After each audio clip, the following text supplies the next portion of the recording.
So a couple weeks ago, I made a video talking about the biggest fraud in Resident Evil history, and of course, I was talking about Resident Evil 3's Nemesis.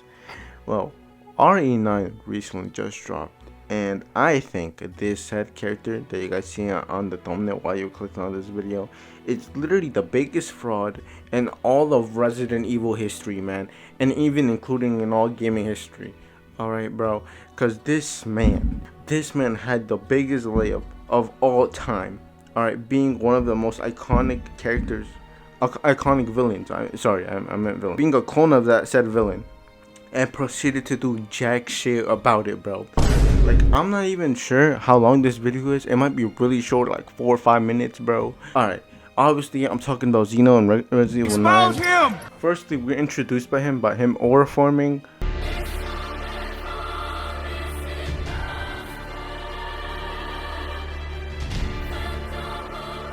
I've been waiting for you, Grace. Just for like 4 or 5 seconds, because he's revealed as the big bad guy, you know, like the mastermind of all Resident Evil 9 plot points at this point, right? You know, he's Victor's higher up. He's the one that orchestrated everything to kidnap Grace and do all this shit, right? And we get to see his motivations explained through his involvement with the connections. And you know, that being good, right? And we get to Raccoon City.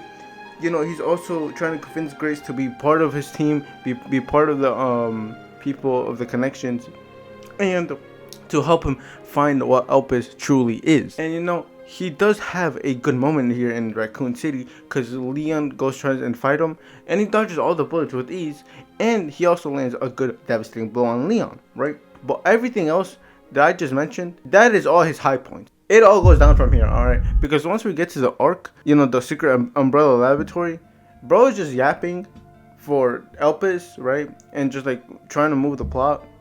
Then, when he tries to kill Leon, because Leon is very sick at that point with the T-virus infection, Grace holds herself hostage. Then, he's like, what do you want, Grace? What do you want with the deal, right? She's like, please save Leon. No, wait, not save Leon, but keep him alive, and I'll give you Elpis. We go ahead and give him Elpis, right? He injects himself, right? Keep in mind, this guy's like around like 40, 50 years old in terms of like age. The same age as Leon. And by the way, Leon has some incredible feats in this game, right? So I expect no less from Zeno, right? Even though he's nerfed a little bit, it's no different from Leon, right? So Victor comes in and starts laughing because Zeno's having a freak out. You know, he's like, what the fuck? I thought Elpis was like a dominant virus, you know, like the virus to control the world, right? And then, you know, Victor's over here tweaking. He's like, oh my god, I'm gonna take over my master's work. Oh my god, I'm gonna just nut all over it, right? You know, he's just absolutely tweaking, losing his mind. Then Zeno is like over here, fuck you, and the connection is done with you. You are terminated. You're fired. And then the most ridiculous thing happens. He dies due to a tentacle. I'm sorry if you hear my dog screaming, but he dies to a tentacle, a Victor tentacle. Bro, you could have easily dodged that. You know what I mean? He literally dodged bullets at the speed of light, bro. And you know, you might be thinking, wait, but that's before the Elpis injection. I know, right? But like, you still have your base strength, right? It's not like the Elpis injection is gonna take away all your like normal abilities, right? It's not even fast enough. That tentacle wasn't even fast enough to kill him, bro. Like, this dude did absolutely jack shit but kill some BSAA agents, bro.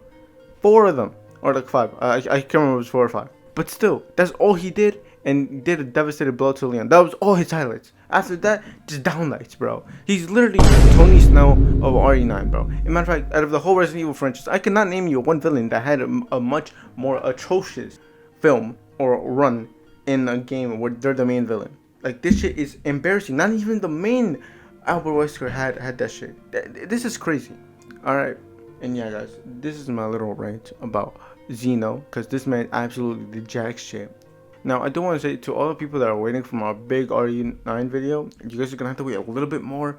I am working on it. I'm going to give you guys a sneak peek at the end after I'm done talking, but please wait like 3 to 2 more weeks. I'm sorry, it just took me a little bit forever. I didn't think it was going to take me as long, but I'll try my best to get it out as soon as I can with good quality. Alright, I'll see you guys in the next one. Hopefully it's that one.